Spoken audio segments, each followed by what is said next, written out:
The Revolt of 1857, also known as the Sepoy Mutiny or the First War of Indian Independence, was a significant, though ultimately failed, uprising against British East India Company rule in India. While the revolt marked a pivotal moment in Indian history, its failure can be attributed to several key factors. One of the primary reasons for the failure of the Revolt of 1857 was the absence of a unified leadership and a cohesive strategy among the various factions involved. The revolt was a collective uprising of both military personnel and civilians, but it lacked a central leadership figure who could unite the diverse groups. Leaders such as Mangal Pandey, Rani Lakshmibai of Jhansi, and Bahadur Shah II operated independently, with differing objectives and strategies. This disunity prevented the establishment of a coordinated plan of action against the British. The goals of the revolt were varied and not always aligned. While some participants were driven by nationalist sentiments and a desire for independence, others were motivated by local grievances or personal ambitions. This diversity in objectives led to conflicting interests and hindered the formation of a singular, cohesive vision for a unified struggle against the British. The British East India Company had a well-organized and disciplined military force. The British Army was equipped with superior weaponry and had established a strong logistical and communication network. In contrast, the rebels were often poorly armed and lacked sufficient resources.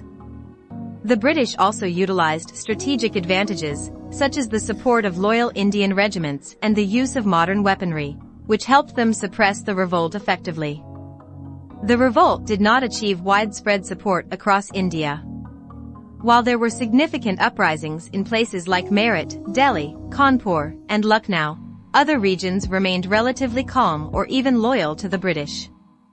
The lack of widespread support from major Indian, princely states and regions limited the ability of the rebels to sustain a prolonged struggle. Some Indian rulers, such as the Nizam of Hyderabad and the Marathas, chose to remain neutral or side with the British, which undermined the potential for a unified resistance. The British responded to the revolt with decisive military tactics and severe repression. They employed a strategy of isolating and defeating rebel strongholds one by one, using a combination of force and psychological warfare. The brutal suppression of the rebellion, including the execution of rebels and the destruction of entire villages, was intended to deter further uprisings and restore British control. The lack of advanced communication systems made it challenging for the rebels to coordinate their efforts and share information.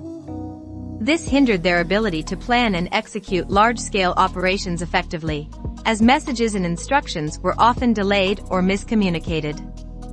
In conclusion, the revolt of 1857 failed due to a combination of internal divisions among the rebels, inadequate military resources, the absence of a unified leadership, and the British East India Company's superior military capabilities and strategic responses.